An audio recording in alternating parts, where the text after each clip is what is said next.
You're now watching a clip from the Inspired by show. You can watch the full episode on our YouTube channel or listen on iTunes, Spotify, or wherever you get your podcasts. So make sure to head over there, leave us a 5-star rating if you enjoyed it, and follow the show. There's also, when we think about who's inspiring in that, the more traditional way, I have a mentor who, he's an interesting character. You should have him on here, definitely. He's a bit Marmite. Spencer Lodge is. He's just a wonderful human being. When I first met Spencer, I was at an event and I'd never heard of him even. He spoke and I was like, I really like this guy. And he's off stage and I'm sat at my table carrying on with my emails because, I never stop. And he's like literally like 3 inches in front of my table and he's got his 18-year-old daughter with him. And he's dancing to, what these events are like, the music is pumping, the lights are going, and he's there dad dancing, and his 18-year-old daughter, Taylor, is like telling him off for the dad dancing. It was such a beautiful, beautiful moment to witness. And on the way, I think it was on the way back from that event, I dropped him a message on LinkedIn, dropped him a message on LinkedIn. And because I'd had some challenges going into that event, I almost didn't go. And just witnessing that just gave me, there were a lot of things I needed to feel and see and understand about parents and kids and that kind of thing, and what normal looks like, what my idea of the perfect normal would look like. And I got to witness that in a moment.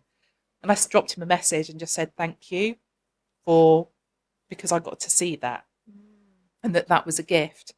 And conversation started from there. I ended up working with him being a mentor one-to-one.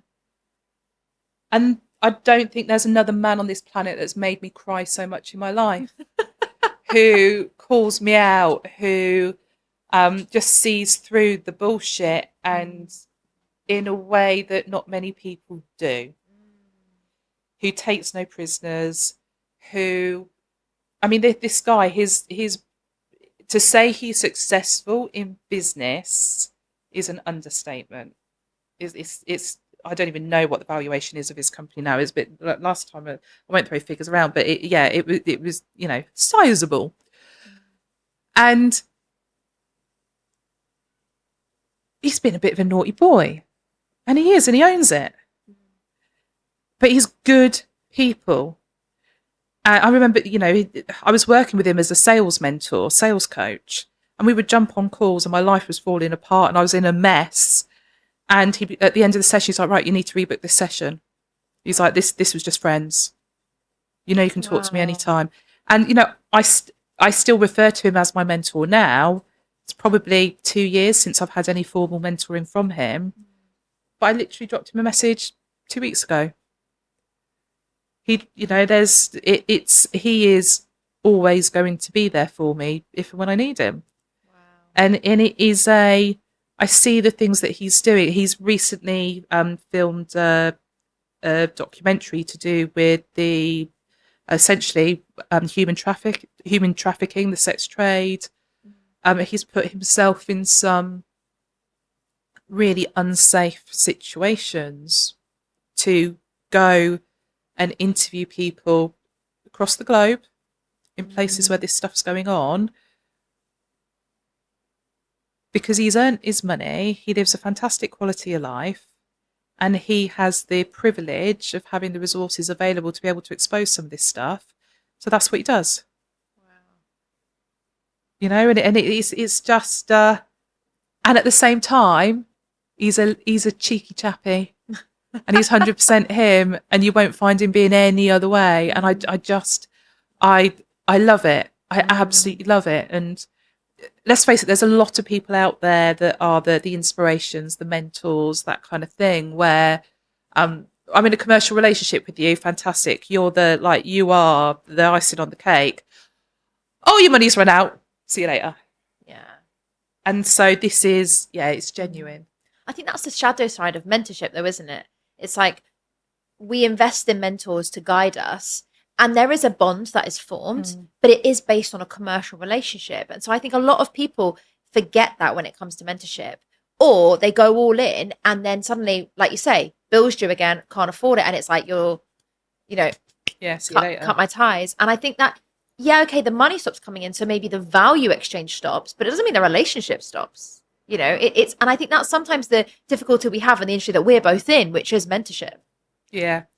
I think this is it's a whole other conversation, isn't it? The more me I am, the more authentic I am. When you asked me earlier, I said, that some things happened, some things were said to me that made me to step into who I am. Spencer said to me, if you've got 100 people in front of you, 20 will like you, 20 will hate you, the rest just don't give a shit. And I was like, I'm just going to focus on the 20 that will like me. So if I can build genuine relationships with them, they're going to want to work with me. If they don't want to work with me, when they're having conversations, they're going to refer me. So I win anyway. And so do they. And the 20 people that don't like me, it's never going to happen. And the 80 people that are not paying attention, don't care, whatever, I'll just wait till it's the right time for them. They'll either come on board or they won't. And I guarantee by you focusing on the people that you knew would like you or you assumed would like you, focusing on delivering to them will also increase their experience. And also you probably have way more fun with it. And I love the fact that what you said with Spencer, it sounds like he's a cheeky chappy. I know one of your core values is mischief. So you can definitely see that alignment there.